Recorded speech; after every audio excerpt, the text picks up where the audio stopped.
जिन प्रशासनिक अधिकारियों ने मुझे जेल भेजा उनको बहुत बहुत धन्यवाद कि शायद मैं कोई गलत ज़िंदगी में काम करता नहीं तो जेल नहीं जा पाता, लेकिन सही काम के लिए जेल गया। और जेल अपने आप में एक विश्वविद्यालय है जहाँ आदमी बहुत कुछ सीखता है। छात्रों का आंदोलन था, कोई रमांशु सर और किसी सर का आंदोलन नहीं था। और जिस तारीख को मैं गिरफ्तार हुआ हूँ उस तारीख को भी शायद वहाँ कोई टीचर नहीं था, टीचर के रूप में मैं भी था। और पूरा का पूरा बेली रोड भरा हुआ था। कई सारे क्वेश्चन उठने लगे हैं कि जो अभी जो बच्चे आंदोलन पे बैठे हैं वो बीपीएससी के छात्र हैं ही नहीं। ये तो आप लोग वहाँ इंटरव्यू करके पता कर सकते हैं। नहीं, क्योंकि गाड़ी भर भर के आ रहे हैं ना, लड़कियां भी आ रही है, अदर डिस्ट्रिक्ट से पहुंच रहे हैं, लेकिन वो बीपीएससी के स्टूडेंट नहीं है। अब तो चूंकि मैं वहाँ पे रहा जब नहीं। आपने आंदोलन शुरू किया था तो जो बच्चे स्टार्टिंग में बैठे थे वो आपके साथ आज तक भी है और बीच में भी दिखे, लेकिन अब नहीं दिख रहे वो बच्चे। देखिए, बहुत सारे बच्चे ये थे जो यहाँ पढ़ने वाले बच्चे थे, बहुत का जो पीटी भी हुआ। और कोई यहाँ बच्चा अमीर परिवार से नहीं। आंदोलन सर दो टर्म में बट गया है, Rahman sir, Khan sir, Romanshu sir अलग, क्या कहेंगे इस पर? नहीं, ऐसा नहीं। ये आंदोलन शुरू से छात्रों का लेकिन था। सर तो बोल रहे हैं, हम खान सर से भी बात करने का कोशिश किया, उन्होंने बोले कि जहाँ से हम शुरू होते हैं वहीं से लाइन शुरू हो जाती है। आज बच्चे को देख रहे हैं, पगार तक बैठने का जगह नहीं है, लेकिन रोमांशु सर जब यहाँ थे तो बच्चे दिखते नहीं। अगर रमांशु सर होते और बच्चे नहीं देखते तो जेपी गोलंबर में 30,000 बच्चे इकट्ठे नहीं होते, और शायद लाठीचार्ज भी नहीं होता और वाटर कैनन भी नहीं चलता। ये 17 का आंदोलन ऐतिहासिक आंदोलन था। कई सारे बच्चे जेल तक पहुंचे, लेकिन अब तक कोई सुनवाई नहीं हुआ है। लेकिन गर्दनीबाग का गांधी आज पूरे पटना का गांधी बन गए हैं। रोमांचु और रिहाई हो गई है 2 दिन पहले, लेकिन आज भी इनकी जो आंदोलन है वो जारी है। इनसे जानने का कोशिश करेंगे कि क्या गुनाह किया था कि इतना दिन तक इनको जेल में रखा गया। एक स्टूडेंट की आवाज़ उठाए थे, स्टूडेंट की मांग रहे थे कि भाई जो आपने गलती किया है बापू सेंटर पे, वो कई सारे सेंटरों पे आपकी गलती है, आप एक बार देखिए और उस चीज़ को सही करिए। तो सबसे पहले आपका स्वागत है सर। बहुत बहुत धन्यवाद। तबीयत कैसा है सर? ठीक है। अब चूँकि लड़ाई 18 दिसंबर से चल रही है, पूरा ठंड हम लोग का घर से बाहर ही बीत गया। जी। और जब जेल से बाहर निकले तो मौसम चेंज हो चुका है। तो अब बसंत भी जो है ख़त्म होके फागुन शुरू हो गया था। हम लोग की पूस की रात से कहानी शुरू हुई थी। जी। और बसंत पंचमी मेरी ज़िंदगी का पहला ऐसा बसंत पंचमी है, और शायद किसी टीचर का पहला ऐसा बसंत पंचमी होगा जो जेल में मनाया गया। जी। तो मुझे नहीं लगता है कि बिहार के इतिहास में ये अच्छे शब्दों में लिखा जाएगा, लेकिन फिर भी जो नियति होती है उसको कोई टाल नहीं सकता। क्या एक्सपीरियंस रहा सर जेल का? क्या जेल- सीखा आपने कुछ? देखिए, जेल तो जेल ही जी। है, लेकिन जिन प्रशासनिक अधिकारियों ने मुझे जेल भेजा उनको बहुत बहुत धन्यवाद कि शायद मैं कोई गलत ज़िंदगी में काम करता नहीं तो जेल नहीं जा पाता, लेकिन सही काम के लिए जेल गया। और जेल अपने आप में एक विश्वविद्यालय है जहाँ आदमी बहुत कुछ सीखता है। पुलिस प्रशासन की जो है निर्दयता को देखता है, न्यायपालिका की समस्याओं को देखता है, गरीब और अमीर के बीच फ़र्क को देखता है, और कानून की कमियों को देखता है। तो ये सारी चीज़ें मुझे 20 दिन में दिखी, और मुझे लगा कि शायद अंग्रेजों द्वारा बनाए गए कानून में बहुत कुछ परिवर्तन करने की आवश्यकता है। आंदोलन सर दो टर्म में बट गया है, Rahman sir, Khan sir, Romanshu sir अलग, क्या कहेंगे इस पर? नहीं, ऐसा नहीं। ये आंदोलन शुरू से छात्रों का लेकिन था। सर तो बोल रहे हैं, हम खान सर से भी बात करने का कोशिश किया, उन्होंने बोले कि जहाँ से हम शुरू होते हैं वहीं से लाइन शुरू हो जाती है। आज बच्चे को देख रहे हैं, पगार तक बैठने का जगह नहीं है, लेकिन रोमांशु सर जब यहाँ थे तो बच्चे दिखते नहीं।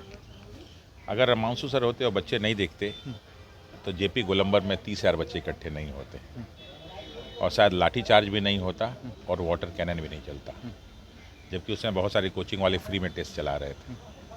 ये छात्रों का आंदोलन था, कोई रमांशु सर और किसी सर का आंदोलन नहीं था।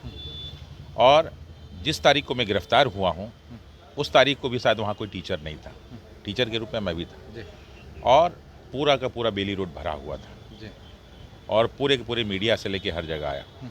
तो ये छात्रों का आंदोलन था कि किसी टीचर के बुलाने पे यहाँ बच्चे नहीं आते हैं। ये बीपीएससी की जिनकी समस्याएं वो आते हैं। लेकिन सर कई सारे क्वेश्चन उठने लगे हैं कि जो अभी जो बच्चे आंदोलन पे बैठे हैं वो बीपीएससी के छात्र हैं ही नहीं।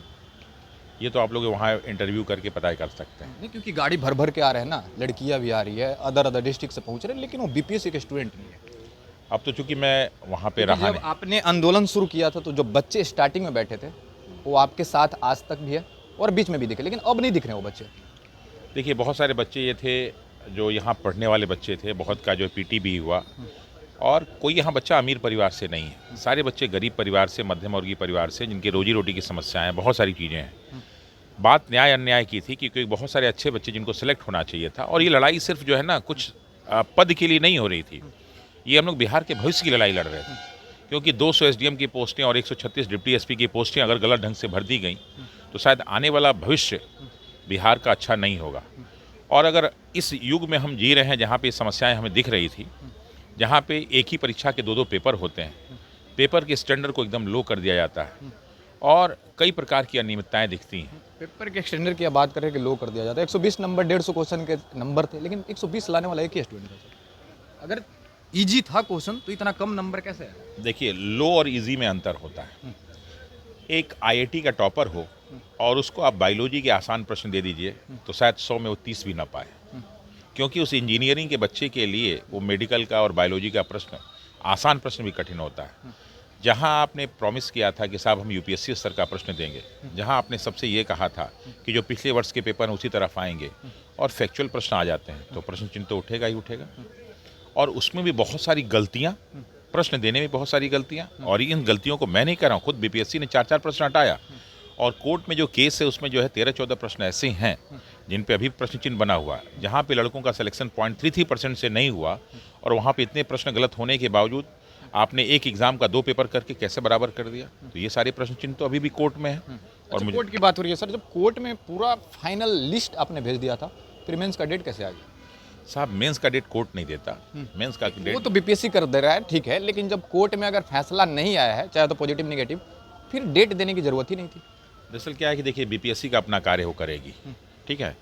अगर पहले वाले केस में स्टे मिल गया होता तो शायद वो सारी प्रक्रिया रुक गई होती, लेकिन स्टे तो मिला नहीं।